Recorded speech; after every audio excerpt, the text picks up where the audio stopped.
Havendo número legal e invocando a Deus pela grandeza da pátria e a paz entre os homens, dou por aberta a sessão. Convido o nobre vereador.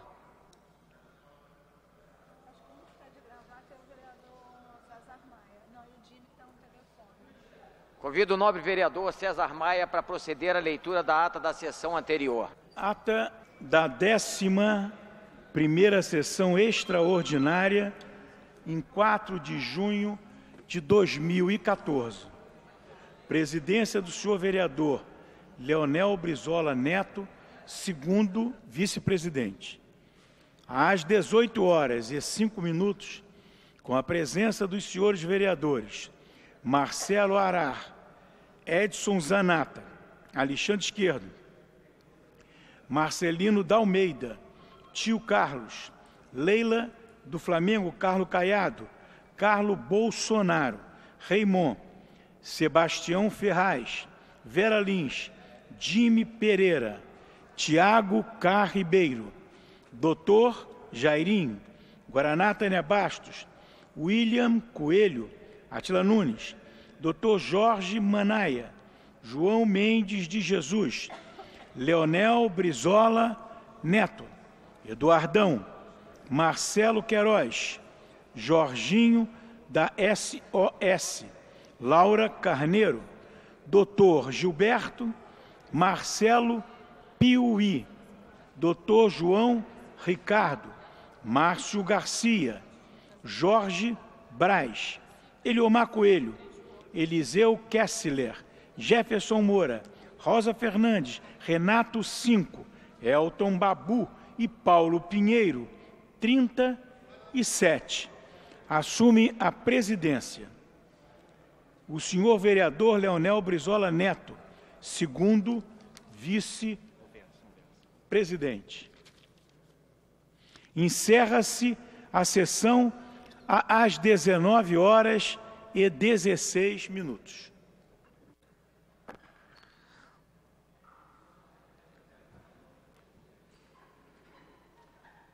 O primeiro orador inscrito é o senhor vereador César Maia, que dispõe de 10 minutos.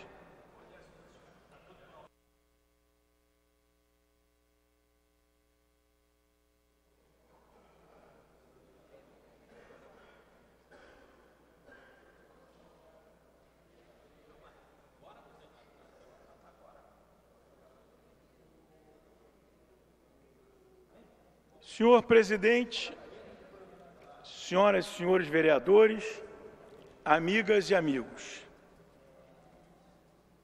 todos nós amanhecemos hoje chocados com o desaparecimento do ex-prefeito, ex-governador Marcelo Alencar, para o qual pediria 1 minuto de silêncio dessa casa.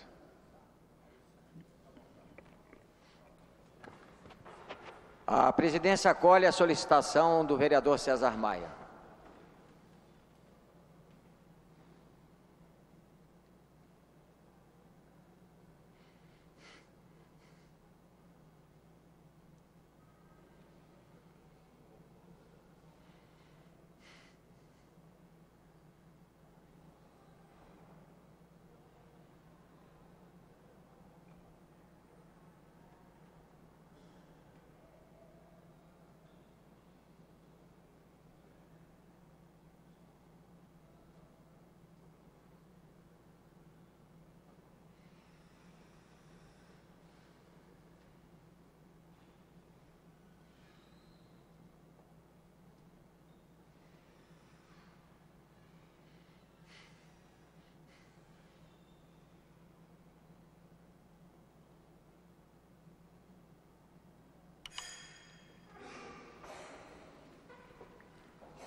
Em poucos dias,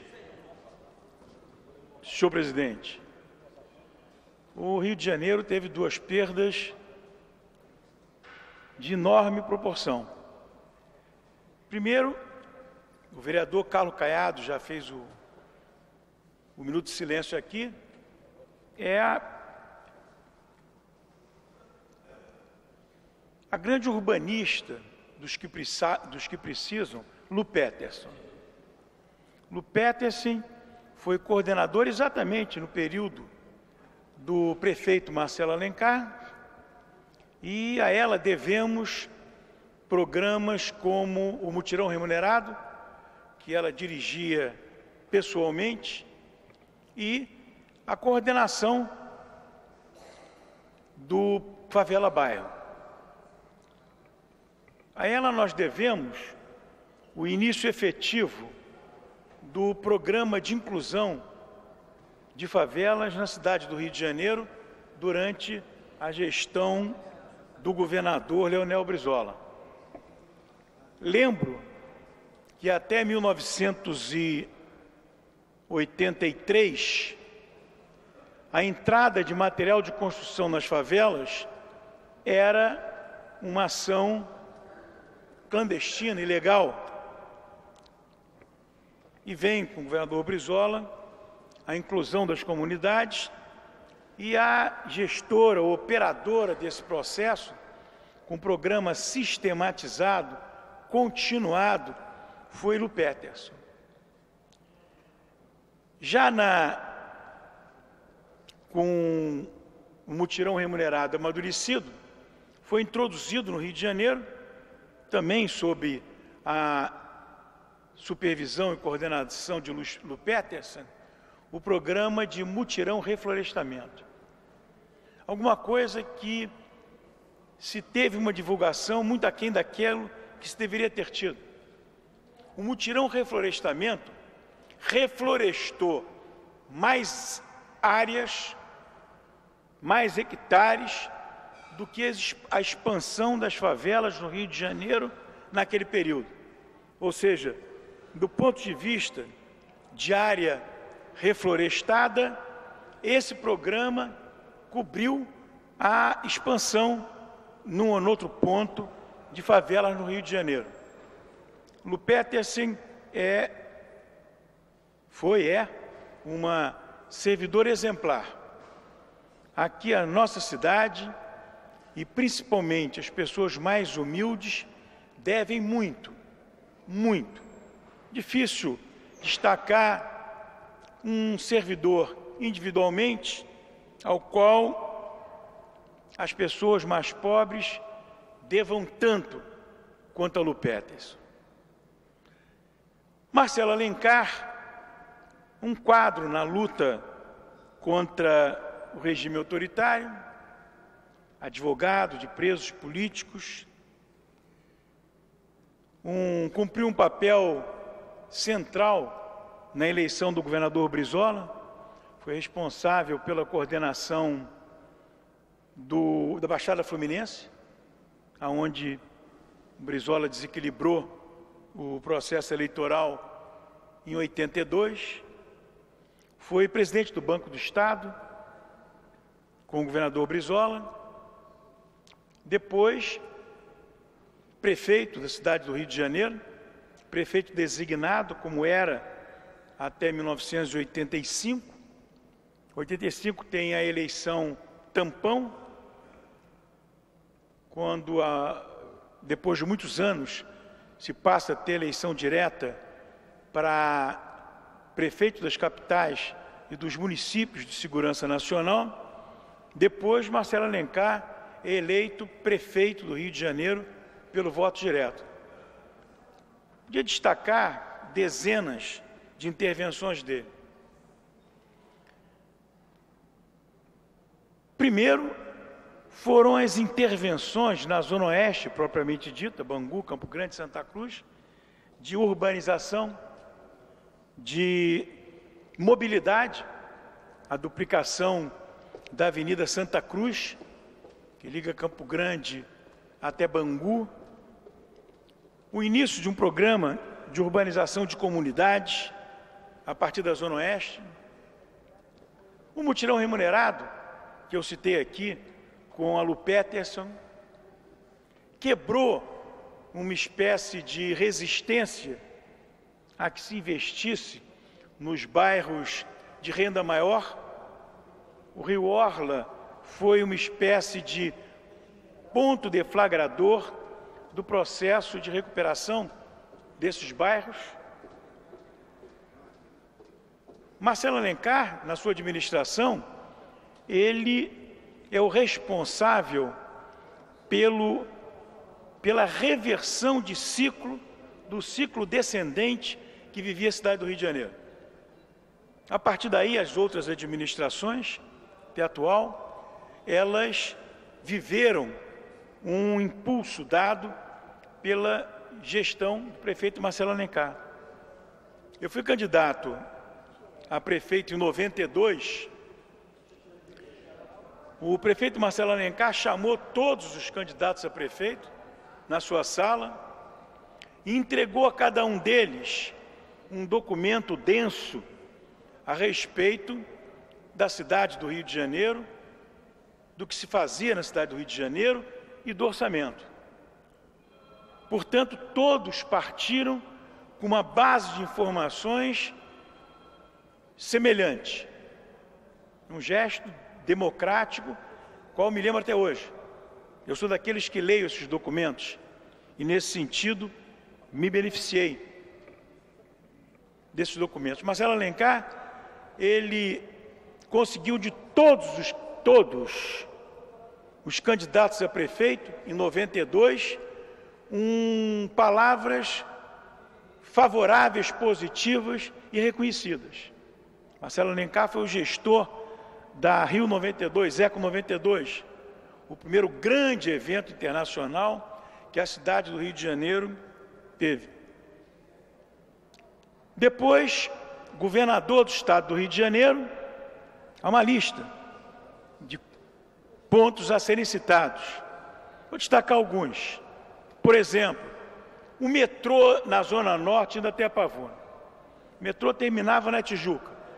Marcelo Alencar fez a ligação do metrô do Estácio em direção a Pavuna. Quer dizer que construiu mais estações do metrô do que todos os governadores juntos, incluindo o metrô até a Barra, até o dia de hoje, e para os bairros da Zona Norte. Marcelo Alencar negociou e trouxe a indústria automobilística, um vetor importante da indústria automobilística, para o sul fluminense. Hoje o sul fluminense é o segundo polo automobilístico do Brasil, depois, claro, de São Paulo. Enfim, é uma perda enorme. O velório do prefeito Marcelo Alencar, hoje, quando eu recebi de madrugada, ele faleceu às 4h15. Quando eu recebi, quase em seguida, a informação do seu passamento, o que veio à minha cabeça é, simbolicamente, aonde seria o velório.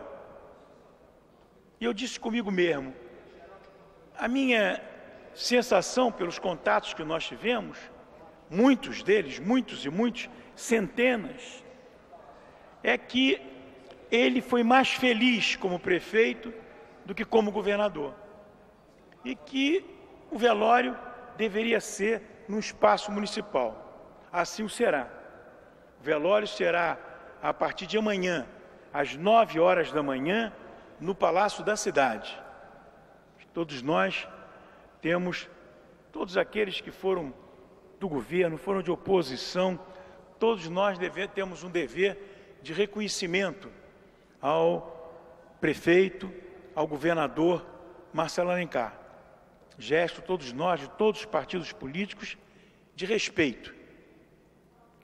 Foi um governador, foi um prefeito, onde não havia por parte da oposição mais dura, nenhuma dificuldade de conversar com ele, de ir a seu gabinete. A ida ao gabinete do prefeito, do governador Marcelo Alencar, era um ato natural, político, porque ali nem se marcava adesão, nem se marcava oposição. Enfim, acho que o que eu fiz hoje, senhor presidente, gostaria que fosse um projeto de lei que caminhasse por consenso, por unanimidade, foi um projeto de lei dando o nome de governador Marcelo Alencar ao túnel que vai substituir a perimetral. É uma via nova, uma via expressa, uma via ampla, uma via que terá um destaque na vida dessa cidade, independentemente de opiniões a respeito de se a perimetral deveria ser derrubada ou não, mas apresentei já a essa mesa, no dia de hoje, um projeto de lei nominando como governador Marcelo Alencar essa via expressa, o túnel que substitui a perimetral. Era isso, senhor presidente. Muito obrigado. O próximo orador inscrito é a senhora vereadora Tereza Berger, que dispõe de 10 minutos. Senhor presidente, senhores vereadores, vereadoras, funcionários, hoje é um dia muito triste, especialmente para o meu partido, o PSDB, que na madrugada de hoje perde um dos seus maiores líderes, o nosso querido Marcelo Alencar, que vai fazer muita falta e já deixa muita saudade. Marcelo Nunes Alencar nasceu no dia 23 de agosto de 1925, no Rio de Janeiro. Advogado brilhante, defendeu com dignidade e muita coragem diversos presos políticos do golpe militar em 1964. Filiado ao antigo MDB, foi suplente do senador Mário de Souza Martins pelo estado da Guanabara. Em 1969, veio o ato institucional número 5 e ele próprio teve o seu mandato cassado e os direitos políticos suspensos. Mas Marcelo nunca se calou.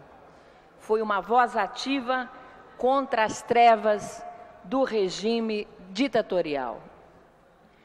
Com a lei da anistia, filiou-se ao PDT, presidiu o Instituto Banerjee no início do primeiro governo de Leonel Brizola, que o nomeou para ocupar a chefia municipal. Em 1986, passou o cargo para Saturnino Braga. Retornou à prefeitura em 1989, eleito no pleito municipal. Nesta segunda gestão, recuperou as finanças da prefeitura, que teve a falência decretada para o seu antecessor, o prefeito Saturnino Braga. Marcelo foi um grande prefeito da nossa cidade. Talvez um dos melhores que nós já tivemos.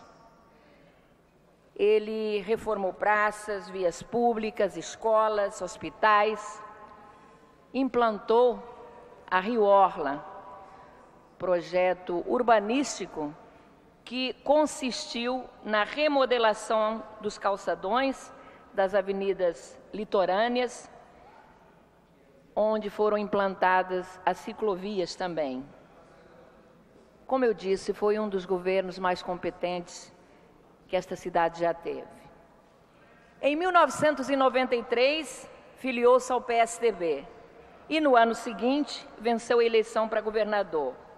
No governo do estado, o vereador César Maia já citou algumas das suas grandiosas obras, mas nós também podemos destacar a Via Light, expandiu as linhas 1 e 2 do metrô, levando até Copacabana e Pavuna, contribuiu significativamente com o transporte de qualidade para o nosso estado, que eu tenho certeza ele esperava que os governos que o sucederam dessem uma especial atenção e ampliassem o metrô. Infelizmente, isto não ocorreu e somente agora, no último governo, é que foi feita alguma coisa.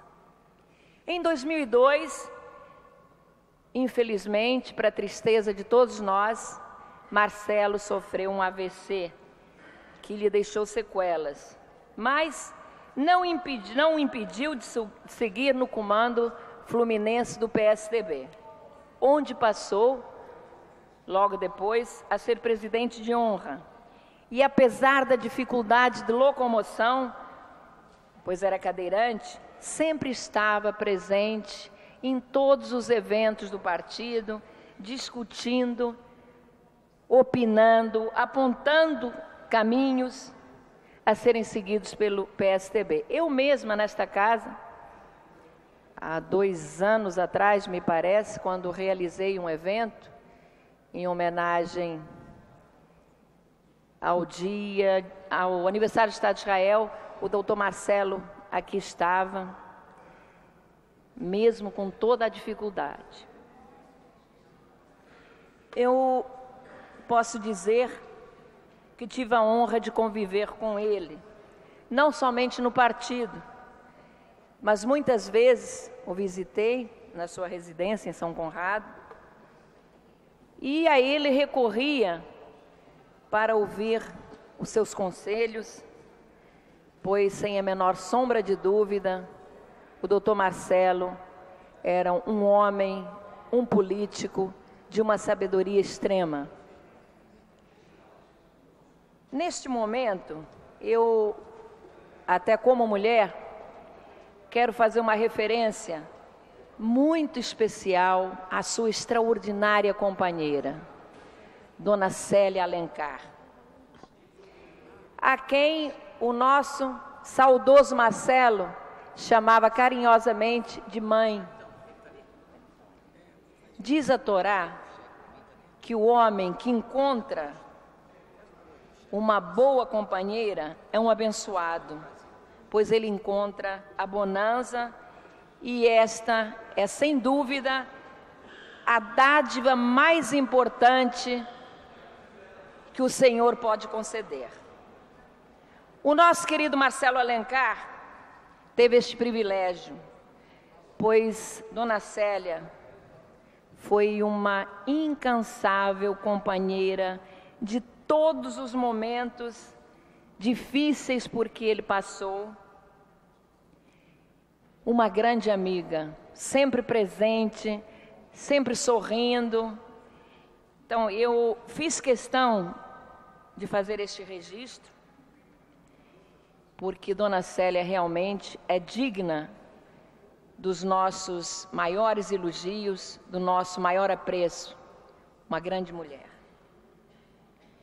Como eu costumo dizer, uma mulher que nunca esteve atrás do doutor Marcelo, mas sim ao lado de seu companheiro. Que o nosso grande líder, Marcelo Alencar, descanse em paz. Amanhã, dia em que, no Palácio da Cidade, como já foi anunciado, será o seu velório. Eu também quero convidar, pedir a todos aqueles que possam estar presentes, fazê-lo, porque eu acho que todos nós temos uma dívida com o doutor Marcelo. O doutor Marcelo fez muito pelo nosso Rio de Janeiro. Muito obrigada, senhor presidente. O próximo orador inscrito é o senhor vereador Dr. Jorge Manaia, que dispõe de 10 minutos. Excelentíssimo senhor presidente, nobres vereadores e demais presentes nessa Casa de Lei, boa tarde.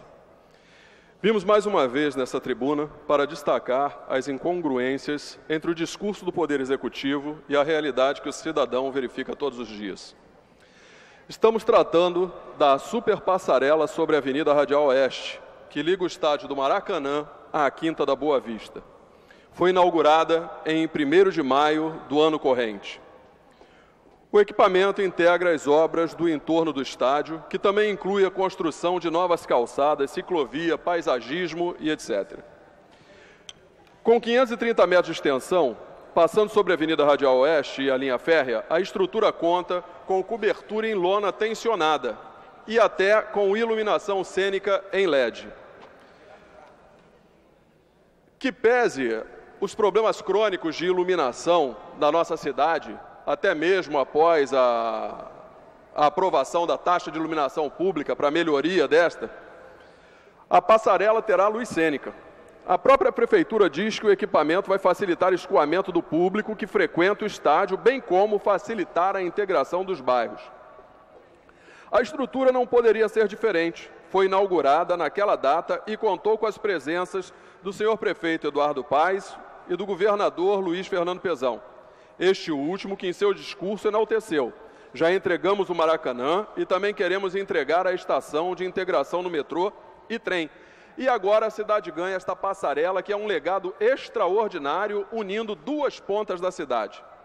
De acordo com o prefeito Eduardo Paes, a passarela inaugurada é mais do que uma obra de conexão com o estádio do Maracanã, já que conectará também a Tijuca à Quinta da Boa Vista. Esta é uma obra fundamental, porque na prática ela não é só a integração com o Maracanã, e sim a conexão da Grande Tijuca, da região da Praça da Bandeira, com a Quinta da Boa Vista, facilitando a integração de áreas da cidade e uma obra já esperada há tanto pela nossa população. Até aqui está tudo ótimo, não é mesmo? Mas, infelizmente, a obra monumental não está servindo à população. Recebemos denúncias no sentido de que a passarela está sendo bloqueada pela FIFA. Pior ainda, que a passarela somente será usada pelos convidados VIPs dos Jogos. Em última análise, o investimento do Carioca não será aproveitado por ele. Pior ainda, que a passarela somente será usada pelos convidados VIPs nos Jogos. As denúncias foram confirmadas no primeiro momento pelas matérias jornalísticas, dentre elas a do jornalista Bruno Amorim, de O Globo. Com efeito, a população não vai ter o conforto da passarela durante a Copa do Mundo. O vice-presidente da Associação Comercial e Industrial da Tijuca, Cláudio Veloso, afirmou: para a mobilidade daquela área, a passarela é essencial. Não vejo motivo para fechar. Nós também não vemos. Enquanto o entorno do estádio estiver sob o comando da FIFA, a população sequer vai poder aproveitar daquela integração alardeada pelo prefeito. Repetimos, por mais um turno. Esse perímetro, segundo a própria Prefeitura, em seu website, entrou em vigor no dia 22 de maio último e terminará no dia 18 de julho. Durante a Copa, a passarela será utilizada apenas por convidados que vão circular entre o Maracanã e a Vila Olímpica e a Vila de Hospitalidade da Copa do Mundo, onde ficam os estandes dos patrocinadores do evento. Mas quanto custa o conforto dos convidados, do governo e dos patrocinadores da Copa do Mundo? Estamos falando de uma obra de R$ 109,5 milhões. Isto mesmo, R$ 109,5 milhões, em uma construção executada pela Secretaria Municipal de Obras. E para não sermos injustos, além da passarela, a Prefeitura do Rio colocou 122 palmeiras, 203 árvores nativas no entorno do Maracanã. O contrato é o de número 29/2012, com a conhecida construtora Norberto Odebrecht Brasil S.A., com o processo administrativo número 06/371.326/2011. O valor total contratado é de R$ 109.557.151,68. Será que a população está de acordo com a medida padrão FIFA? Diante dessas notícias, pedimos para a nossa assessoria fazer uma breve investigação e, nesse conjunto, encontramos 4 relatórios da segunda inspetoria do Tribunal de Contas do município, observando que ainda não há um relatório final disponível no website daquele tribunal. E o que verificamos? Uma avalanche de questionamentos, imprecisões e toda a sorte de elementos que nos deixaram mais preocupados.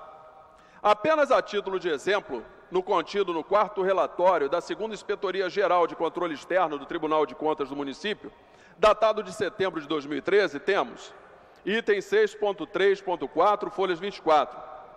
Quando o item de serviço número 21, Tribunal de Contas 05.05.0350, transporte de carga de qualquer natureza, a memória de cálculo do orçamento, anexo 09, considera uma distância de transporte de 45,30 km, sendo que a memória de cálculo da terceira medição registra 12,1 km.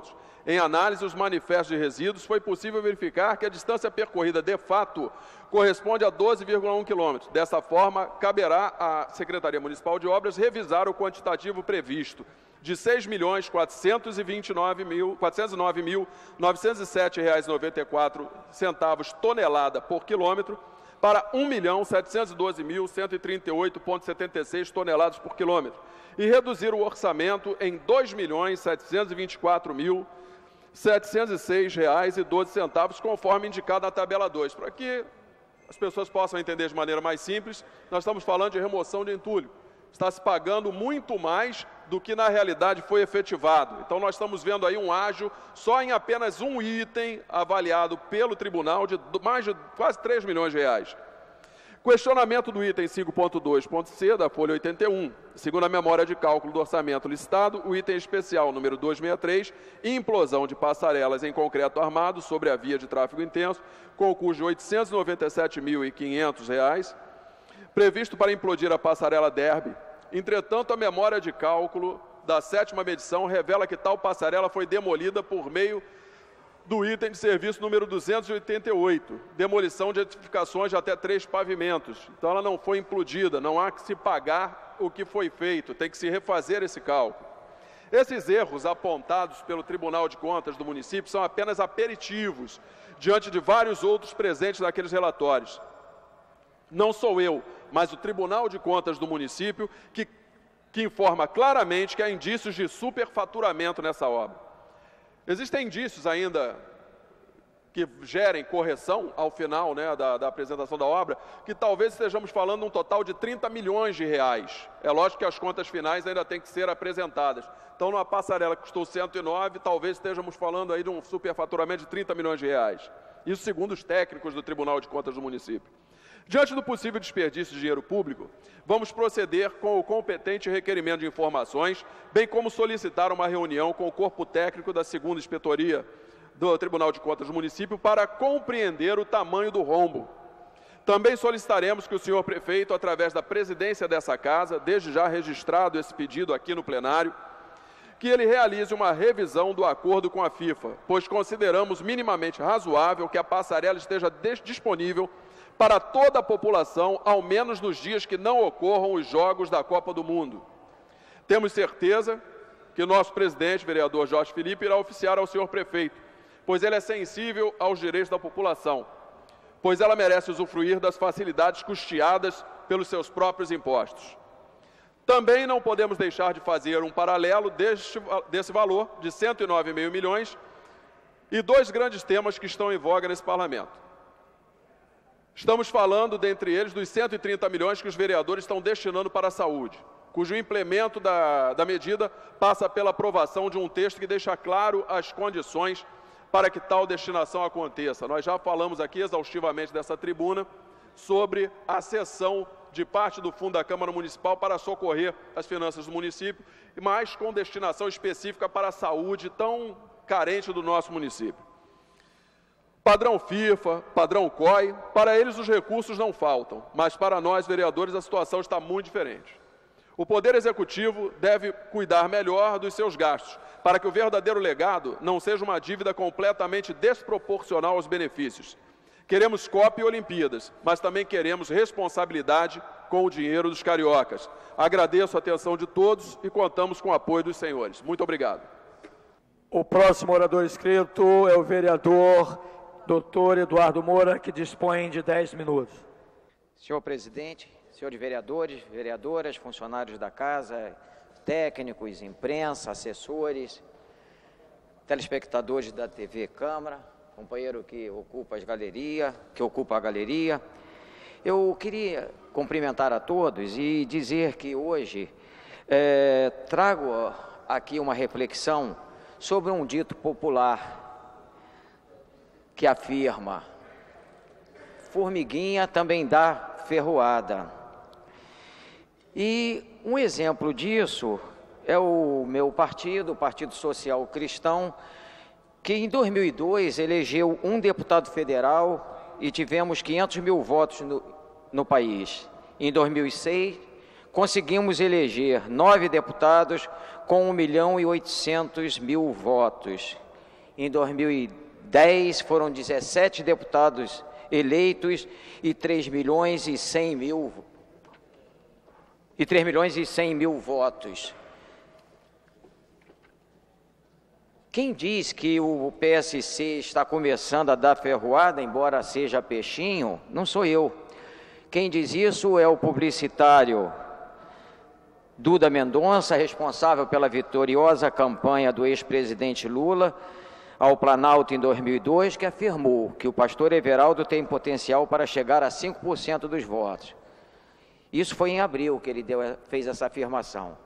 Eu acho que hoje ele vai reformular esse conceito, essa ideia que ele manifestou aqui, porque nós estamos com a possibilidade, pastor Everaldo está com a possibilidade de atingir mais do que 5% dos votos.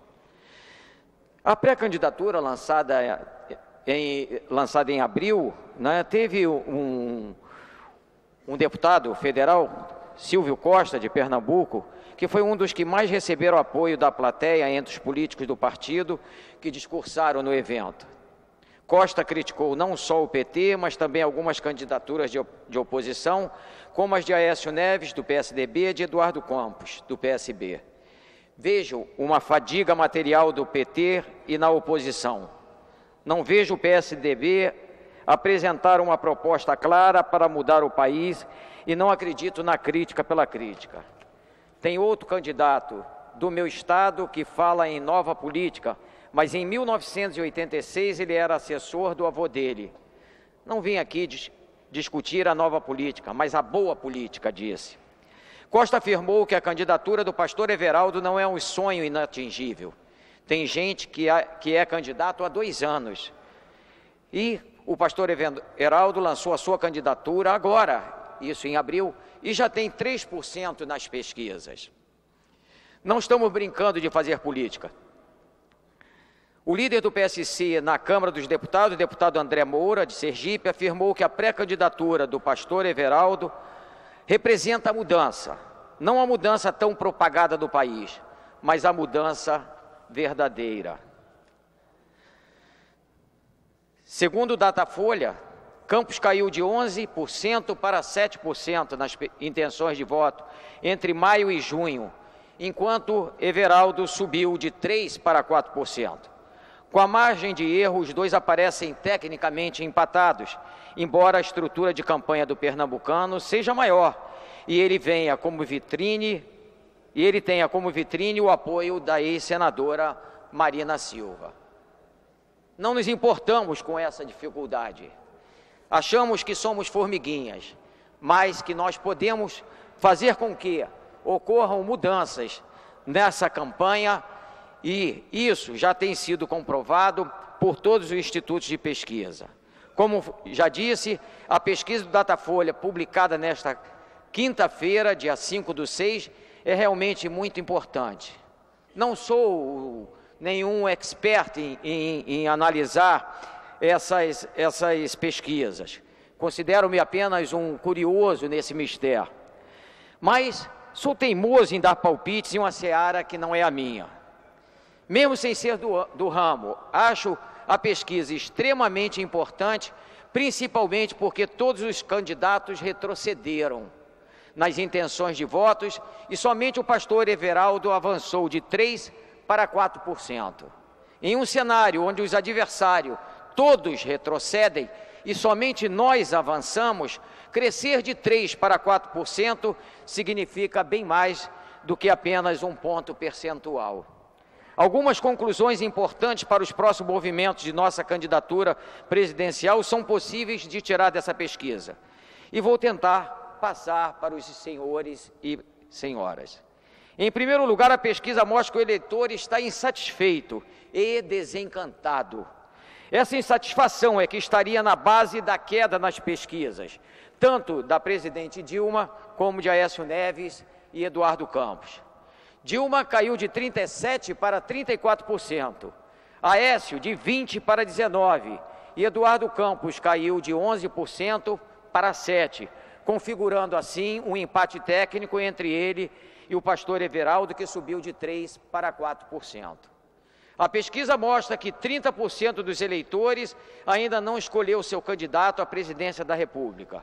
Pelo que li, no mês de junho, quando o clima eleitoral começa a se elevar, esse é o maior número de indecisos ou dos que ainda não têm candidatos pesquisados pelo Datafolha desde junho de 1989. Esse eleitor manifesta sua indecisão porque não confia mais no governo, que não consegue conter a inflação, nem dar uma perspectiva sólida de crescimento ao país. Mas, ao mesmo tempo, também ainda não foi atraído pelas propostas de oposição, nem de Aécio Neves, nem de Eduardo Campos. Pelo que apurou a pesquisa, Dilma vive neste mês de junho de 2014 o seu inferno astral, ou seja, um dos piores momentos de sua pré-candidatura eleitoral. E justamente quando ela não sai da mídia inaugurando obras ou fazendo pronunciamentos, com uma exposição pública infinitamente superior à dos candidatos de oposição. Além da queda das pesquisas e do aumento dos índices de desaprovação de seu governo, cresce também o número de eleitores desencantados com o governo por causa do que o povão chama de elevação da carestia de vida e com crescimento muito baixo da economia. Mesmo aqueles eleitores de renda mais baixa e de menor escolaridade, que sempre foram eleitores da presidente, estão insatisfeitos e temerosos quanto ao seu futuro. Temem perder com baixo crescimento e a inflação fora de controle o que conseguiram ganhar nesses últimos anos. Temem o desemprego e a falta de dinheiro no final do mês. A sua ascensão ao nível de classe média tão decantada, nestes últimos anos, está começando a ser posta em xeque. O primeiro momento dessa insatisfação é a indecisão eleitoral. Só depois virá o redirecionamento do voto para alguém que lhe inspire mais confiança, que é o que nós estamos buscando.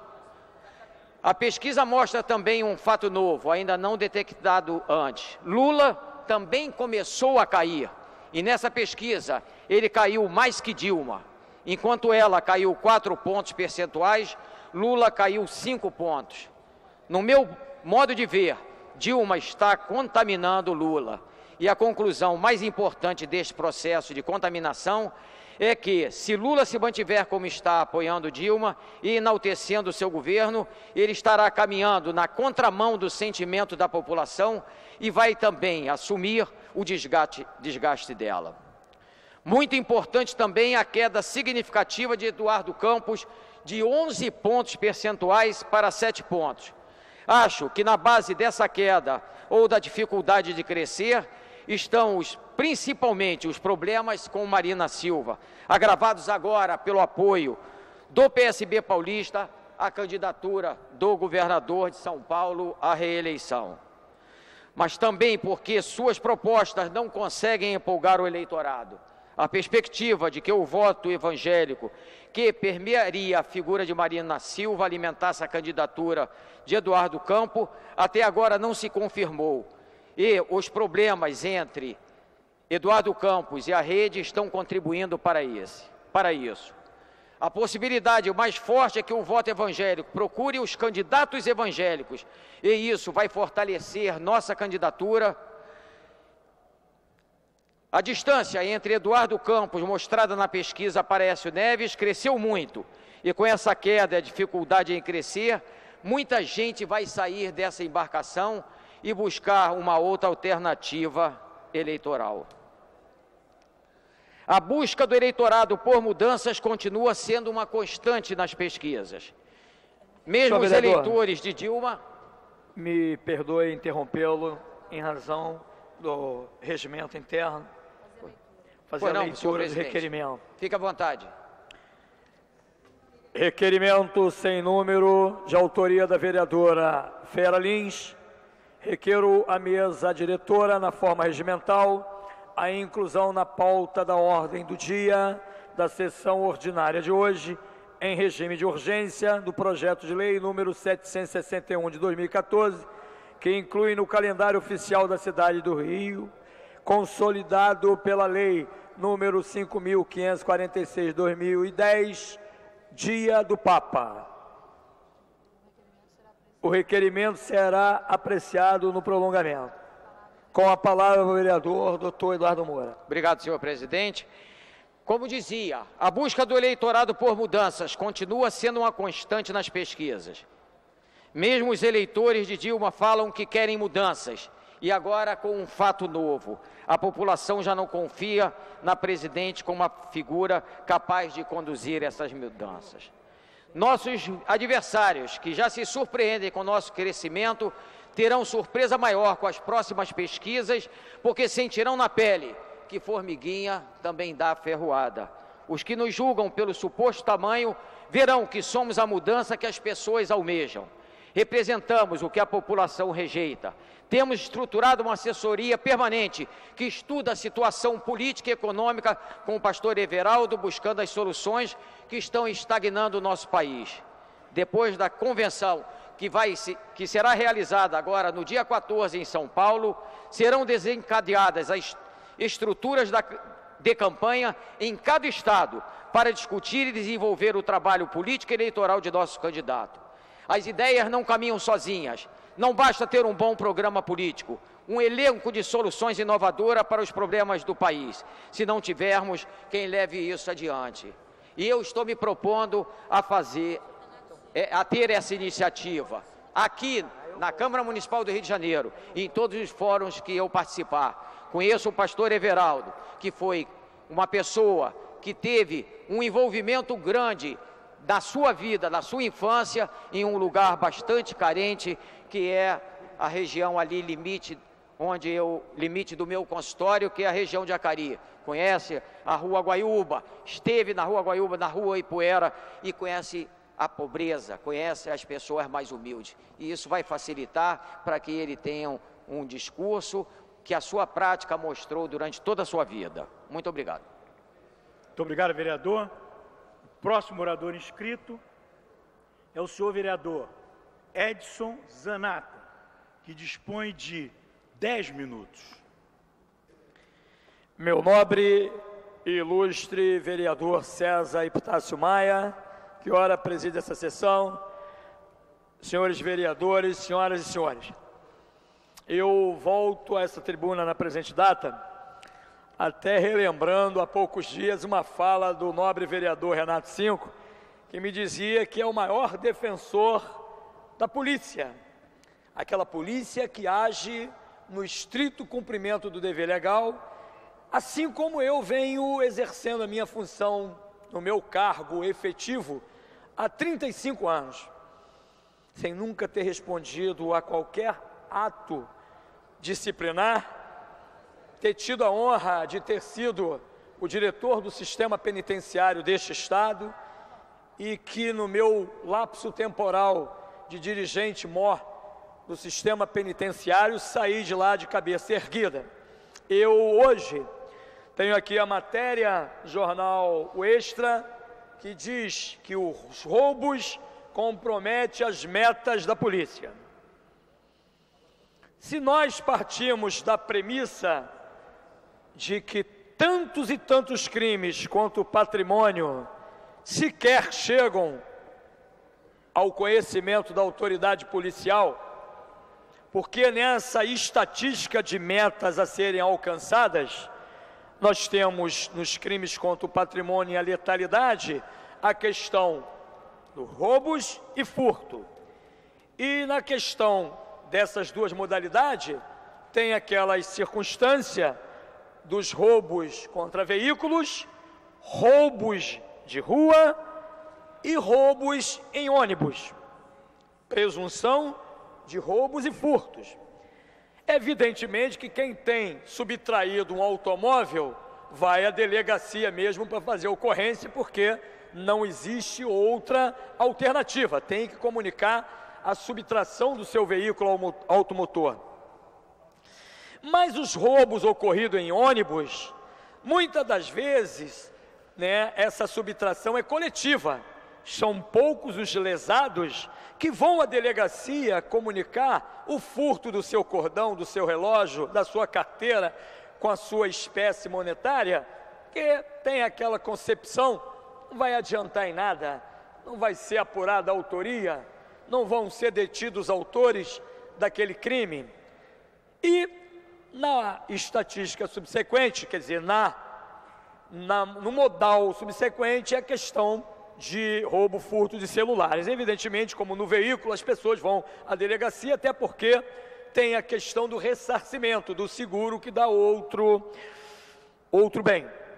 Bom, na questão da letalidade, que é a soma dos homicídios dolosos, exclui-se os homicídios culposos, e vem a lesão corporal seguida de morte, E, subsequentemente, vem a questão dos autos de resistência, que seria a presunção, né, do policial que age no estrito cumprimento do dever legal na legítima defesa. Então, no tocante a essas três modalidades, a preocupação que fica nos dias atuais é a questão, né, da estatística do homicídio, porque a gente sabe que muitos homicídios estão inseridos nos desaparecimentos, tendo em vista que os corpos não aparecem, né?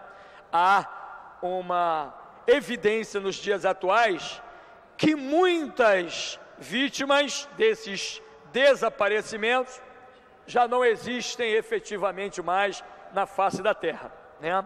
E aí, esse desaparecimento não é contabilizado nessa estatística. Senhor presidente, eu, quando trago essa matéria de hoje, né, da questão de que os roubos comprometem, porque na matéria diz o seguinte: até abril, mais de 90% dos índices de redução de criminalidade no Estado não foram alcançados. Mais de 90% das metas alcançadas ou traçadas para a diminuição da criminalidade no Estado não foram alcançadas entre janeiro e abril no Estado. Eu, na última quinta-feira, fui homenageado pela Polícia Militar do Estado do Rio de Janeiro como parlamentar de destaque nesta Casa de Leis na Zona Oeste, recebendo, né, a medalha da Ordem dos Cavaleiros Honorários da Polícia Militar do Estado do Rio de Janeiro, ocasião em que na última quinta e sexta-feira, a 40ª AISP, né, que são as áreas integradas de segurança pública, são 39 áreas integradas de segurança pública que existem no Estado do Rio de Janeiro. Portanto, na última quinta e sexta-feira, houve a solenidade, porque não só essa 40ª, né, AISP, que é a área de segurança que integra o 40º Batalhão da Polícia Militar e a 35ª DP em Campo Grande, área onde eu nasci e resido, alcançou no último semestre de 2013 e nesse primeiro trimestre de 2014, o índice de redução. Foi a única área no Estado do Rio de Janeiro que ganhou a premiação no semestre passado de 2013 e no primeiro trimestre de 2014. O 40º Batalhão da Polícia Militar de Campo Grande e a 35ª Delegacia de Polícia Militar, assim como o Regimento de Polícia Montada Coronel Eni Coni dos Santos, como batalhão também premiado em primeiro lugar na área dos batalhões especializados da Polícia Militar. Eu me sinto muito honrado, excelentíssimo senhor vereador, que ora preside a sessão, porque é meu bairro. A Zona Oeste do Rio de Janeiro, representada por, né, de Bangu, quer dizer, de Realengo até Santa Cruz. Eu quero, nesse momento, congratular, inclusive, o Dr. Marcos Druck, que é o delegado titular da 35ª DP, o comandante Coronel Gaspar, que comanda o Regimento de Polícia Montada, Coronel Eni Coni dos Santos, em Campo Grande, assim como o Coronel Martins, né? E todos os briosos policiais militares desses dois batalhões e da 35ª DP, por estar, nesses últimos 9 meses, sendo parabenizado pela redução do índice de criminalidade, numa área que é a área que mais cresce no Rio de Janeiro. Campo Grande, com a quantidade de implantações, né, do programa Minha Casa Minha Vida, da questão dos bairros de Maravilha e do crescimento também desordenado, tem, num policiamento ostensivo, preventivo e judiciário, realizado o seu papel, que é o papel buscando a redução da criminalidade.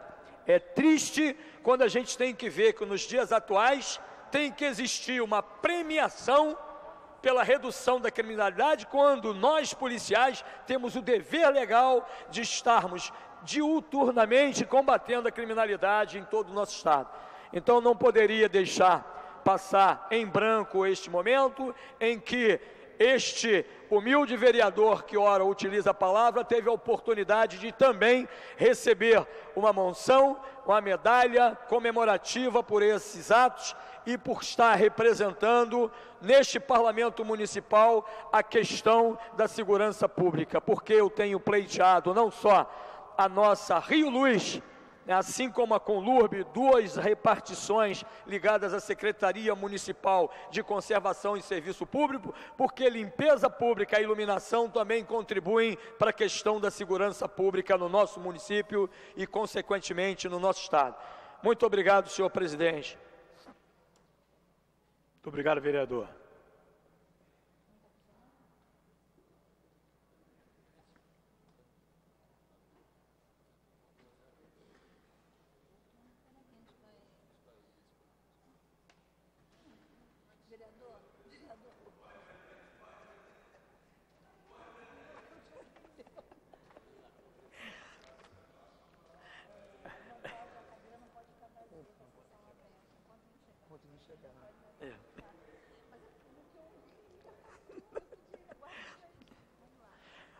O próximo orador inscrito é o senhor vereador César Maia, que dispõe de 10 minutos. Senhor presidente, senhoras e senhores vereadores, amigas e amigos, o primeiro item da pauta que todos nós vamos votar é sobre a venda de 19 imóveis do patrimônio da Prefeitura do Rio de Janeiro. Primeiro eu fico me perguntando, por que uma decisão dessas, depois de mais de 5 anos de governo, 6 anos de governo, e de repente surge essa ideia? Eu acompanho a execução orçamentária do município e posso dizer que não falta dinheiro. Talvez uma projeção à frente, algumas evidências, os recursos que viriam ou virão do fundo da Câmara Municipal, mas o fato é que é uma decisão estranha. Estranha porque desses 19 imóveis, creio que 15 ou 16, estão na área litorânea, na zona sul do Rio de Janeiro, na Barra da Tijuca e no Recreio, áreas de alta valorização do solo. O normal seria, senhor presidente, que junto a esse projeto de lei viesse um livreto, pequeno livreto, um livreto com a fotografia dos imóveis, lotes, vamos dizer, um e-mail com uma informação qualquer de gabarito daquele lote, pode construir até que altura? 3 andares, 20 andares, e algum tipo de avaliação. Não há nenhuma informação a respeito, o que cria uma certa insegurança, mesmo naqueles que são pressionados a apertar o botão a favor dos projetos de lei executivo.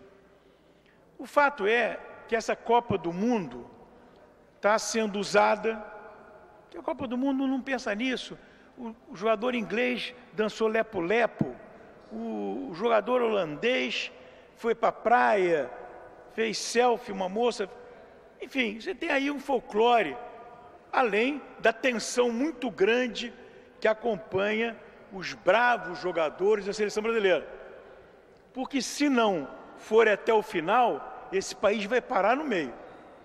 Eu já contei aqui que eu recebi de um amigo meu, de um policial federal, da reunião sobre Copa do Mundo.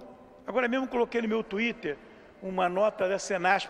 A Senasp, ela está fazendo diariamente um levantamento da situação do país, área a área, sede a sede, da Copa. O fato é que esse monte de projetos de lei que envolve especulação imobiliária, aquele outro dos centros de convenção, agora vão mandar para cá um projeto de lei sobre destombamento do Cinema Leblon, que está tombado em 2 decretos meus. Então tem que se ficar com muito alerta, com muito cuidado, para ver se nesses dias de Copa do Mundo, quando há sessão, não se tem uma atratividade para a votação, dando curso àquilo que tem sido uma marca da atual administração, que é a especulação imobiliária. Hoje, todos os vereadores receberam da FANRIO, Federação das Associações de Moradores do município do Rio de Janeiro, um pedido de não aprovação do projeto de lei 790/2014. Entendemos que o mesmo, diz o texto, na forma em que se apresenta, não atende aos interesses públicos e coletivos da cidade do Rio de Janeiro. O referido projeto de lei, texto da FANRIO, de iniciativa do Poder Executivo, propõe alienação de patrimônio imobiliário municipal, com a justificativa quase que simplória de que os mesmos, aspas, não comprometerão a prestação de serviços públicos destinados à população local, tendo em vista que são imóveis que no estado em que atualmente se encontram não atendem às suas finalidades essenciais, fecha aspas. Inacreditável essa frase. E que, aspas, as alienações em tela poderão propiciar o aumento da arrecadação municipal, elevando ainda mais a capacidade de investimento da administração, proporcionando que esses recursos sejam alocados em atividades de grande interesse da nossa cidade, fecha aspas. Ora, sabemos que a renda a ser oferida com a venda dos referidos imóveis não é nada significativa na receita municipal, já que ela não significa receita anual no seu orçamento.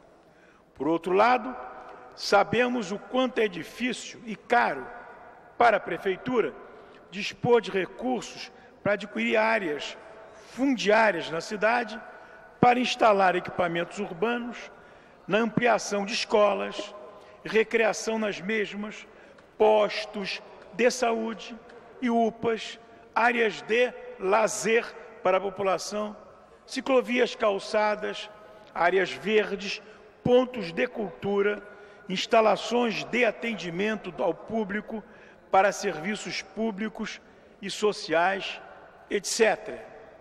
Por isso é que a FANRIO aprovou em sua reunião de instalação do Fórum de Planejamento Urbano da cidade a indicação para que os vereadores da cidade não autorizassem, nem em primeira votação, a simples e incondicional venda da reserva fundiária do município, sem que houvesse um plano claro e vinculado de que esses recursos fundiários iriam reverter para outras áreas públicas de uso coletivo na cidade, nos mesmos bairros ou em outros locais mais carentes.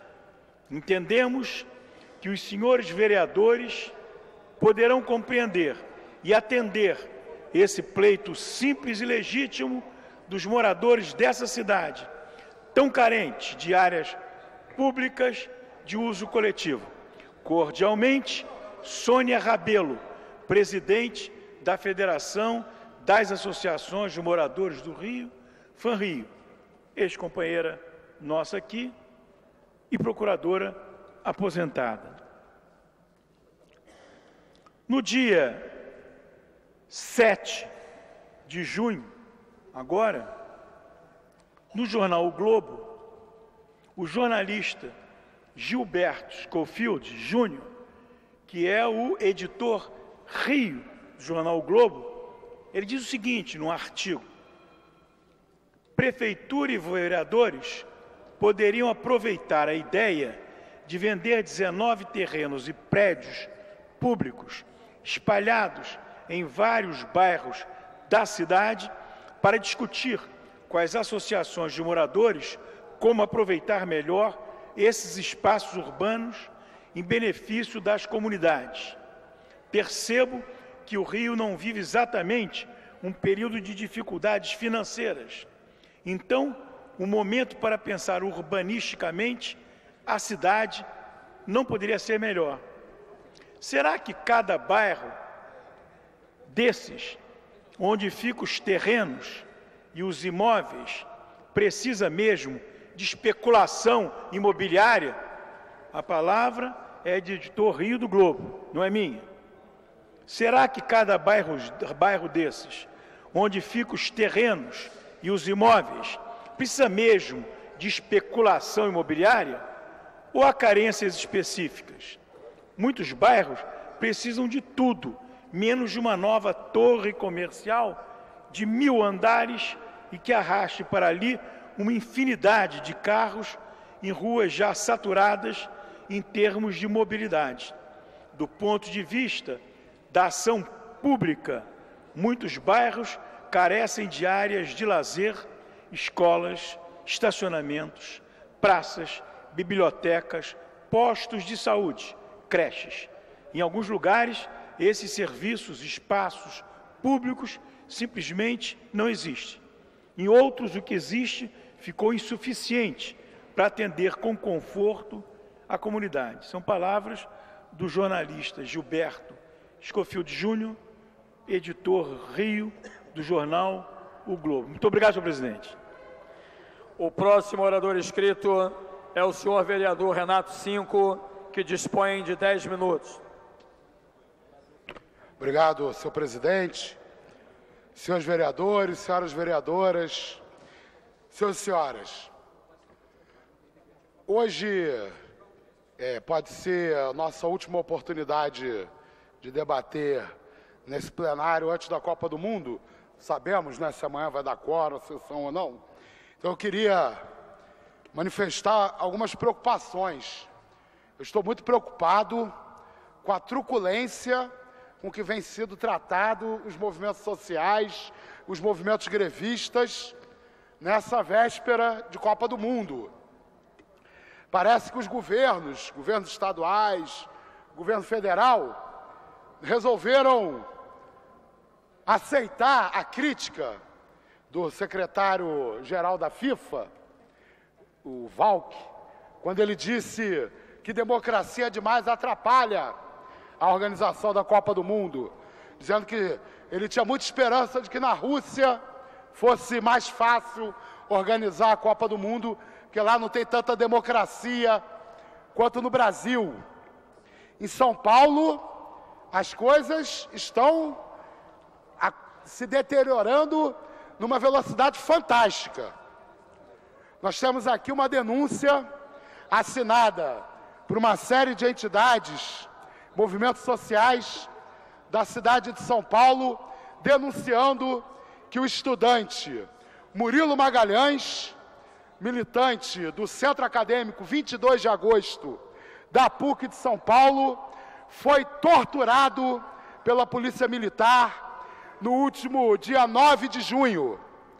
O jovem Murilo Magalhães, em solidariedade aos funcionários do metrô em greve na cidade de São Paulo, tentou se acorrentar na portaria da Secretaria de Segurança Pública, foi agarrado pelos policiais, levado para o interior da delegacia, foi colocado nu, obrigado a se agachar diversas vezes, espancado, ofendido, ouviu piadas homofóbicas. E vejam só, o delegado de polícia que atendeu ao caso se recusou a falar com a advogada do estudante, só aceitou conversar com o advogado homem, quando o advogado homem se apresentou para conversar com o delegado. Quer dizer, um caso de tortura política, um militante do movimento estudantil de São Paulo, foi torturado pela Polícia Paulista no dia 9, em função da sua solidariedade à greve dos metroviários. E a própria greve dos metroviários em São Paulo está sofrendo uma violência terrível, com os profissionais sendo espancados dentro das estações do metrô, com bombas de gás lacrimogênio e bala de borracha sendo utilizada em locais fechados, tiros de bala de borracha a queima-roupa sendo disparados dentro das estações do metrô. Todos nós sabemos que a bala de borracha tem distância mínima para ela ser operada. Só pode ser atirada contra as pernas das pessoas. E a polícia promovendo tiro a queima-roupa dentro das estações. E aí, o governo de São Paulo e a Justiça do Estado de São Paulo usam o argumento de que a greve dos metroviários não pode prejudicar o direito de ir e vir da população. Ora, se essa é a preocupação do governo do Estado de São Paulo, que não se prejudique a população, por que que o governo do Estado de São Paulo impediu que os metroviários fizessem a greve com as catracas liberadas? Isso a imprensa não conta, mas os rodoviários, os metroviários de São Paulo não queriam paralisar o metrô, queriam paralisar a cobrança de passagens, queriam o metrô funcionando, mas sem cobrar da população. Inclusive tem uma carta que eu tenho aqui do Sindicato dos Metroviários de São Paulo ao governador Geraldo Alckmin, carta do dia 4 de junho, do início do movimento, em que o Sindicato dos Metroviários falam, né, que o governador Alckmin continua atuando de forma intransigente e prejudicando a população. Por isso desafiamos o governo estadual. Aceitamos trabalhar de graça, com as catracas liberadas. Carta do dia 4. Então, se a intenção do governo de São Paulo não fosse a repressão ao movimento, se a preocupação do governo de São Paulo fosse com o direito de ir e vir do povo de São Paulo, o governo poderia ter permitido que o movimento grevista se realizasse a partir da liberação das catracas, sem a paralisação das atividades do metrô de São Paulo. E a intransigência não está só lá.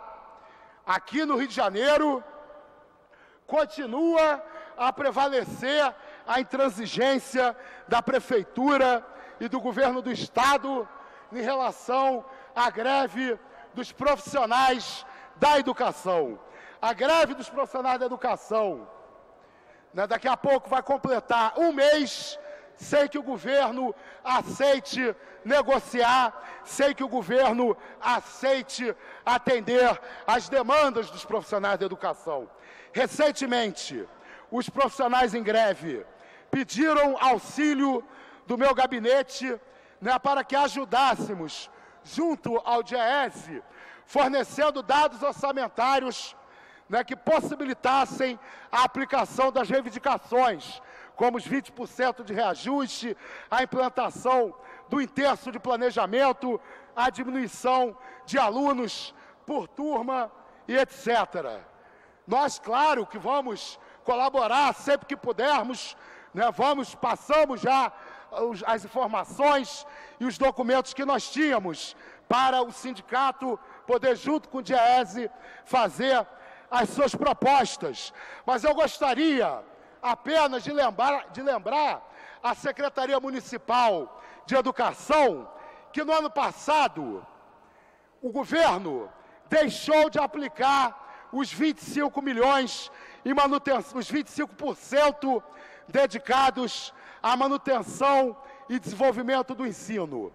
A diferença foi de 6%, o que dá cerca de 800 milhões de reais. Se o governo do município do Rio de Janeiro aplicar no orçamento desse ano os 25% para a educação, tem mais do que dinheiro suficiente para atender a demanda dos profissionais da educação.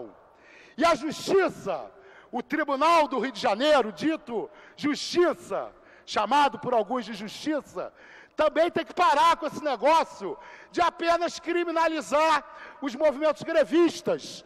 Por que que a Justiça do Rio de Janeiro não faz a sua parte e não obriga o governo municipal a gastar os 25% previstos na Constituição com a manutenção e o desenvolvimento da educação brasileira? Senhores vereadores, senhoras vereadoras, depois de amanhã começa a Copa do Mundo.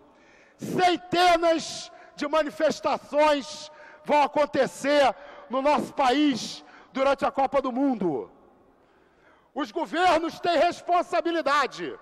Ano passado, nas manifestações de junho, a truculência policial dominou as ruas. Esse ano, durante a Copa do Mundo, os governantes estão preocupados com a imagem que o Brasil vai apresentar no exterior a partir da Copa do Mundo. Eu também estou preocupado. Eu espero que os governos tomem muito cuidado para não passar a imagem de que não existe democracia no Brasil, de que o Brasil continua sob uma ditadura.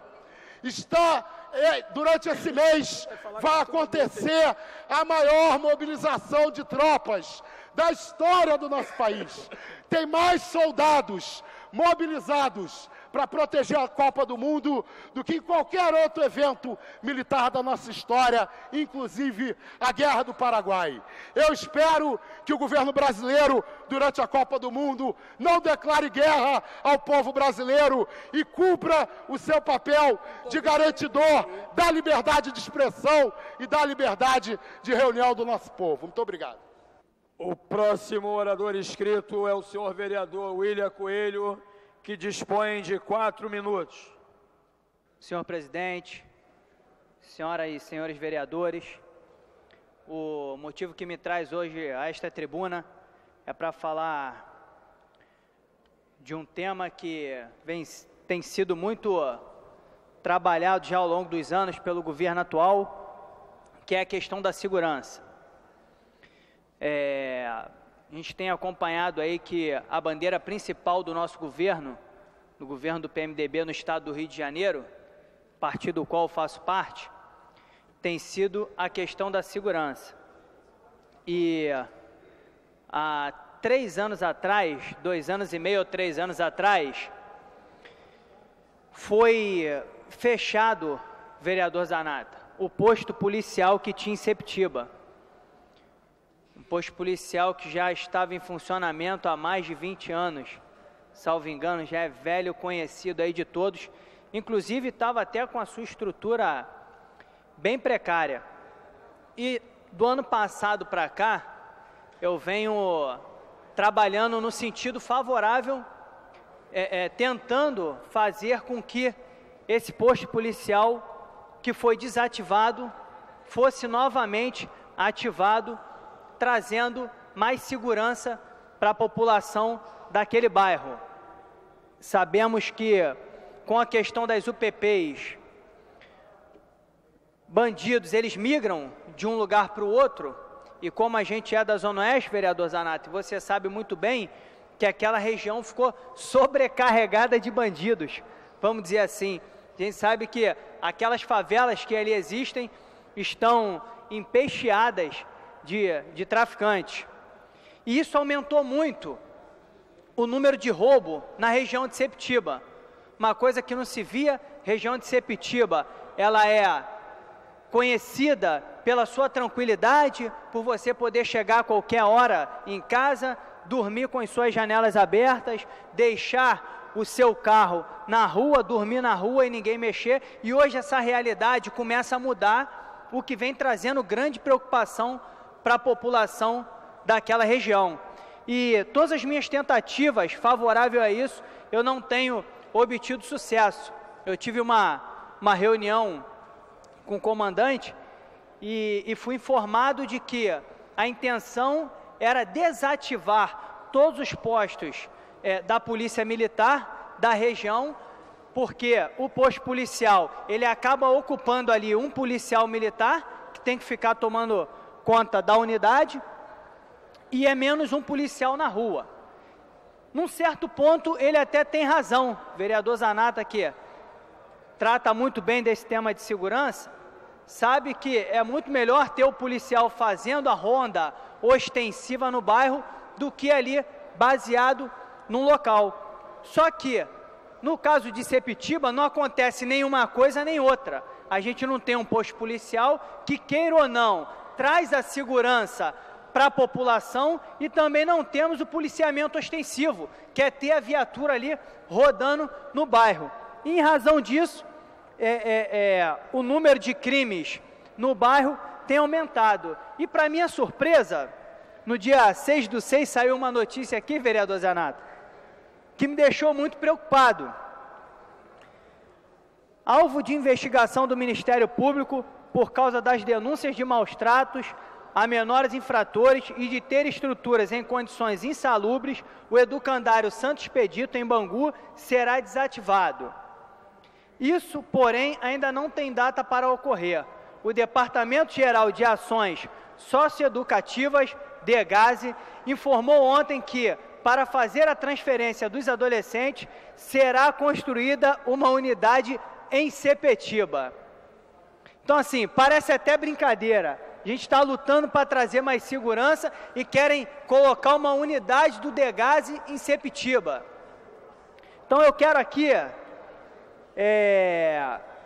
fazer um apelo ao nosso governador, pedir, como já pedi várias vezes, a ele pessoalmente, já fiz indicação aqui por esta casa, que olhe com carinho essa questão e que realmente ou a gente tenha o nosso posto policial ativado ou a gente tem um policiamento ostensivo no bairro, porque o Correio fechou. O Correio, que traz vários benefícios, como o Banco Postal, no bairro de Sepetiba fechou, em função do número de assaltos. Toda semana o Correio era assaltado.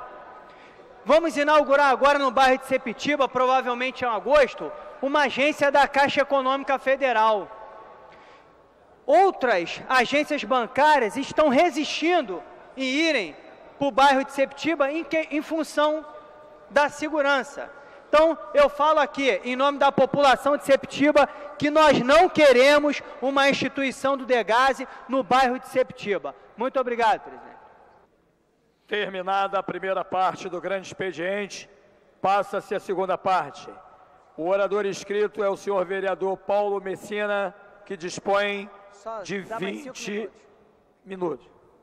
Nobre vereador Zanata, eu queria, antes de iniciar minha fala, conceder a parte do vereador William Coelho para concluir seu pensamento.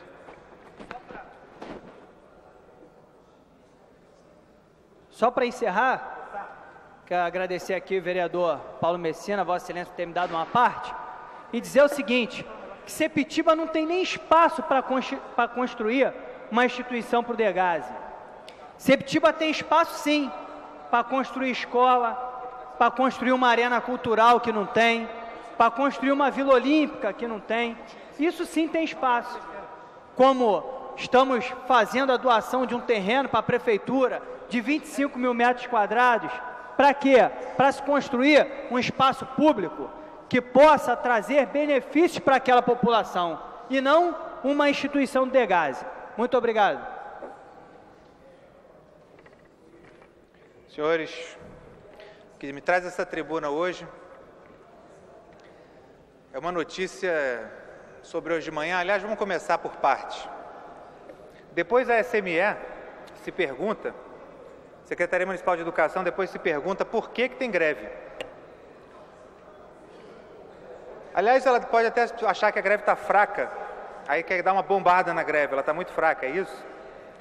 Hoje, aliás, antes disso, semana passada, a gente tem um grupo em que a gente se comunica com vários professores de educação infantil, e semana passada surgiu o medo de se colocarem um concurso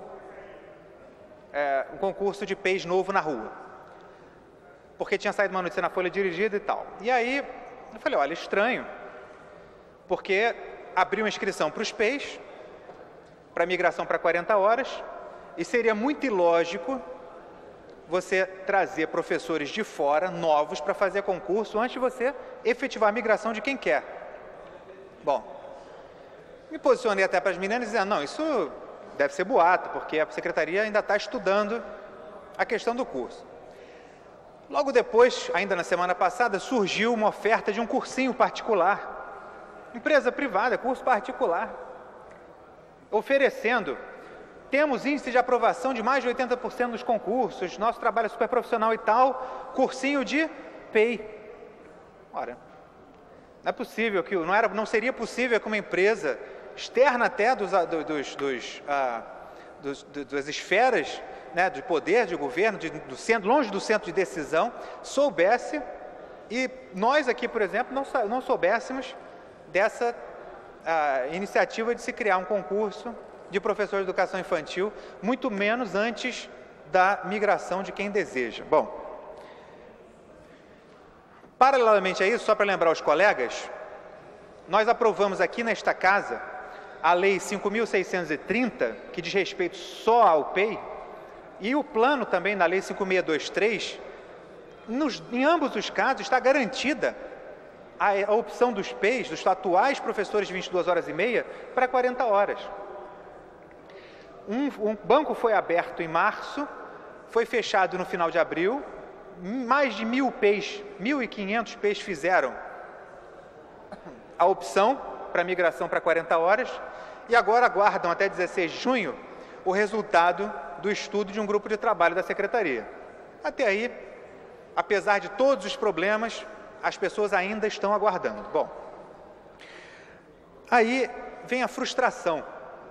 Quando esses professores que aguardam, e mais da metade deles nem para a greve foi, porque estão na expectativa de serem atendidos por aí, abrem o Diário Oficial de hoje, na página 73, eis que se deparam com um novo concurso para professor de educação infantil. Ora, aí você pensa o seguinte, você está há quase 3 anos na rede, ganhando um valor de R$14 a hora-aula, aí você vê um concurso novo sendo aberto, para novos professores que ingressarem agora, ganharem R$25 a hora-aula. Antes que a sua opção, garantida em lei, seja respeitada. Ora, pelo amor de Deus, comunicação, diálogo. Que avisar, se a intenção é fazer isso depois da migração atual, PEIs, aqui ó, tem Twitter, tem Facebook, tem comunicação oficial, tem circular para a escola, tem 1000 canais para se avisar. Para as unidades, perdão, as creches, tem 1000 canais para se poder avisar os professores. Olha, nós vamos fazer um concurso, porque mesmo que nós migremos todos vocês, ainda vai faltar vaga. Então fiquem tranquilos, esse edital é só para o final de julho, esses professores novos só entram em setembro, até lá a gente já migrou todo mundo. Pronto, não tinha estresse. Mas hoje, eu abro meu Facebook, centenas de professores desesperados, professores de educação infantil, e agora, no início da tarde, já estava começando a gerar insegurança nos professores 2 também. Porque eles já pensam, estão fazendo isso com PEI, daqui a pouco vai abrir o concurso para P2 de 40. Para que gerar uma insatisfação tão grande, uma insegurança tão grande na rede, só por falta de comunicação, quando se tem 1000 canais à mão para se fazer? Aí a gente se sente um pouco usado nessa história, né? Olha, pessoal, vai se fazer, a migração está na lei. Aí as meninas me perguntam semana passada, vereador, saiu esse negócio na Folha? Não é possível, nós não estamos sabendo. Aí hoje a gente fica sabendo pelo Diário Oficial. Secretário, aliás, a secretaria toda de educação. Lembro Paul McCartney para vocês. Paul McCartney tem uma frase, é uma música no final de um disco, esqueci o nome do disco, mas ele fala, traduzindo ao português, no fim, o amor que você tem é igual ao amor que você dá. Vamos semear o amor, porque semear indiferença, a gente vai colher o quê? A gente tem uma parceria importante, um diálogo aberto, não dá para a gente ficar sabendo pelo Diário Oficial e só reagir ao pânico de todo mundo, sem antes antecipar o problema. Volto a defender aqui nessa tribuna o seguinte, mesmo que se migrem todos os PEIs que desejam, ainda vai faltar profissional na educação infantil. Isso é ponto. O final da história é: não se pode pensar na remota possibilidade de se colocar um concurso na rua e se colocar profissional novo dentro da rede sem reconhecer quem já é servidor. Essas pessoas já estão há 3 anos ali, há 3 anos, e nesse caso dessa categoria, há 3 anos trabalhando, há 3 anos confiando, há 3 anos formando essas crianças, já estão em 2ª, 3ª geração de crianças nas unidades de educação infantil. E aí? Não, olha só, você vai continuar ganhando R$14, porque você preencheu esse banco aqui. Nós vamos agora trazer esses novos profissionais que nunca viram uma sala de aula, muitos deles podem ter acabado de se formar, para ganhar mais do que você que já está há 3 anos com a gente. É uma incoerência completa. Não posso acreditar que a Secretaria esteja fazendo isso. Prefiro acreditar na hipótese de falta de diálogo, porque o concurso é em agosto, deve ser no final de julho, início de agosto, e a solução do banco da migração sai agora no final de junho, ou seja, um mês antes. Então, solicito à Secretaria sensibilidade, primeiro com as instituições em que tem parceria, respeito como legislativo, de avisar, e também os próprios servidores são os principais interessados em saber. Não ficarem todo mundo sabendo pelo DO, né? Então, por favor, a Secretaria, urgente seu posicionamento para tranquilizar os servidores, que não será feito uma nova entrada de servidores por esse novo concurso, sem antes definição da migração até o último servidor que desejou migrar, porque não tem a menor lógica isso. Bom, eram essas considerações para o dia de hoje. Estamos aguardando, então, o posicionamento oficial da Secretaria, até para tranquilizar e evitar, inclusive, que os próprios P2, entre os próprios P2, se multiplique também esta insegurança. Agradeço a todos. Não tendo o orador utilizado todo o tempo disponível, a palavra encontra-se franqueada. Palavra franqueada ao vereador César Maia, que dispõe de 9 minutos. Senhor presidente, senhoras e senhores vereadores, nós estamos, senhor presidente, agora sim, entrando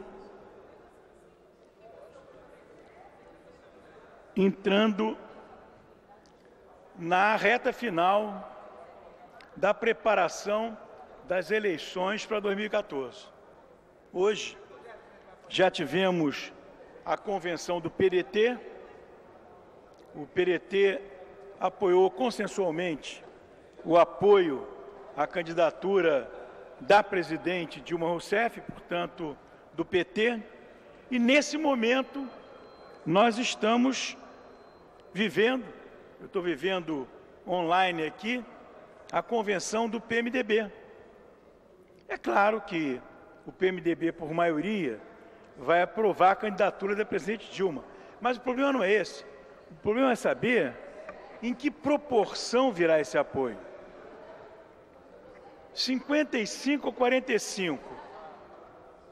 Perdeu a presidente Dilma. Há quase a metade do partido. Presidente Dilma, 90%, a oposição a ela dentro do PMDB, 10%. Ganhou uma surra. Então, o resultado dessa convenção, a proporção de delegados que votará contra o apoio a Dilma ou a favor, é um elemento de grande importância no desenho dessa eleição de 2014. No final da semana passada, o Instituto GPP, o melhor instituto de pesquisa para o Rio e para São Paulo, não tem nenhuma dúvida, e a capacidade de amostragem deles permite você estar sempre 10, 15 dias na frente do Ibope ou do Datafolha, contratado pelo PMDB, não foi por mim, não foi pelo DEM, realizou uma pesquisa no estado do Rio de Janeiro. 31 de maio e 1º de junho, com 2.000 entrevistas. Chama atenção que sempre que a pesquisa é realizada no meio da semana, ela tem um desvio, porque as pessoas que estão trabalhando, não estão em casa, não são entrevistadas, quando a entrevista é residencial. Portanto, o fundamental para se ter uma precisão maior é a entrevista residencial sábado e domingo. A entrevista residencial no Rio de Janeiro, São Paulo também, é muito difícil de ser feita. Então o pesquisador tem que ficar naquela rua indicada por ele, esperando uma pessoa entrar ou sair daquele imóvel para minimizar uma informação mentirosa, às vezes por segurança. Você chega na rua, o Datafolha faz pontos de fluxo. Você chega na rua e pergunta, onde é que o senhor mora? Opa. Quando é que o senhor ganha? Opa! Então, essas entrevistas em rua, em pontos de fluxo, a probabilidade das pessoas, elas dizerem coisas que não são exatamente, que não correspondem à situação delas, é muito maior que você chegando na residência, seja no edifício, chega numa casa e abordando. Onde é que você mora? Aqui, tem que ser ali, né? Mas a avaliação de Dilma no estado do Rio de Janeiro foi de 23,1% de ótimo mais bom e 34,4% de ruim mais péssimo. Parecido com São Paulo. Na capital, Dilma obteve, atenção, senhor presidente, na capital, Dilma obteve 19,3% de ótimo mais bom e 37,4% de ruim mais péssimo. Nos municípios metropolitanos, Baixada, São Gonçalo, Niterói, Itaboraí, Dilma obteve 25,7% de ótimo mais bom e 33,7% de ruim mais péssimo. No interior, 25,5% e 31,8%. As piores avaliações, ruim mais péssimo, de Dilma ocorreram entre as mulheres, 37,9%, entre os jovens, 44,1%, entre os de maior renda, 38,5%, e entre os que frequentam as redes sociais, 43,1%. A avaliação do ex-governador Sérgio Cabral foi de apenas 23,2% de ótimo mais bom e 35,7% de ruim mais péssimo. Na capital, Cabral obteve 19,9% de ótimo mais bom e 44% de ruim mais péssimo. Nos municípios metropolitanos, 21,5% e 36,9% de ruim mais péssimo. E no interior, onde ele está um pouco melhor, 30,1% de ótimo mais bom e 31,8% de ruim mais péssimo. As piores avaliações, ruim mais péssimo, de Cabral foram das pessoas com nível superior, 49,4%, maior renda, 40,9%, com carteira assinada e servidores públicos, 44%, leitores do Globo, curioso, né? 44,3%, e os que frequentam as redes sociais, 43%. A avaliação do prefeito Eduardo Paz na capital foi de 23,2% de ótimo mais bom e 38,2% de ruim mais péssimo. Em resumo, aqui no Rio de Janeiro, a rejeição, eu me lembro, estamos juntos, todos juntos, trabalhamos juntos, a rejeição a todos juntos, a presidente da República, a Sérgio Cabral e Eduardo Paz, olha, eu já fui impopular, já tive problemas. Agora, como esse que eles estão vivendo, outro dia, por coincidência, o Marcelo Alencar faleceu hoje, mas eu fiz um trabalho para apresentar para o Luiz Paulo, mostrando por que o Pezão não iria, fazendo uma comparação da situação de Marcelo Alencar no ano de 98 e de Sérgio Cabral agora no ano de 2014, que era muito diferente. Porque há, presidente, uma diferença fundamental. No ano de 2008, depois da dengue, da epidemia de dengue, a minha avaliação era essa: 25 de ótimo mais bom, 38, 40, enfim, era ruim.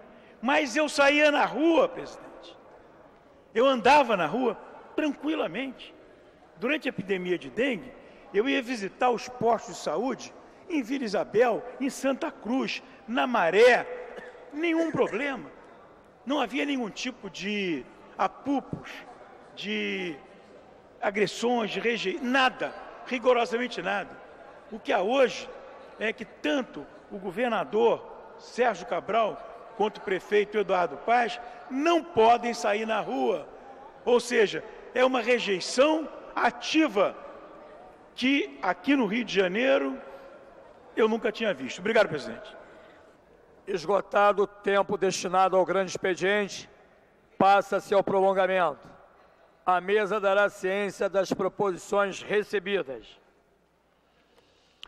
Requerimento de autoria da vereadora Vera Lins. Requeiro à mesa diretora, na forma regimental, a inclusão na pauta da ordem do dia da sessão ordinária de hoje, em regime de urgência, do projeto de lei número 761 de 2014, que inclui no calendário oficial da cidade, consolidado pela lei número 5.546 de 2010, o Dia do Papa. Os senhores vereadores que aprovam permaneçam como estão. Aprovado.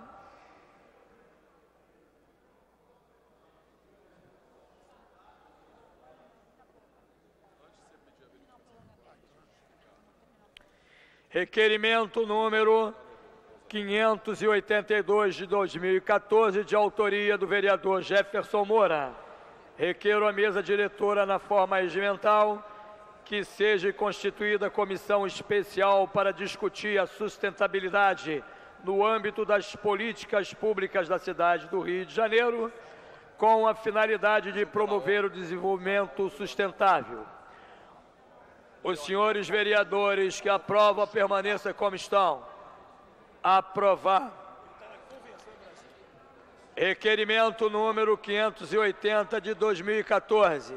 Autoria do senhor vereador Luiz Carlos Ramos.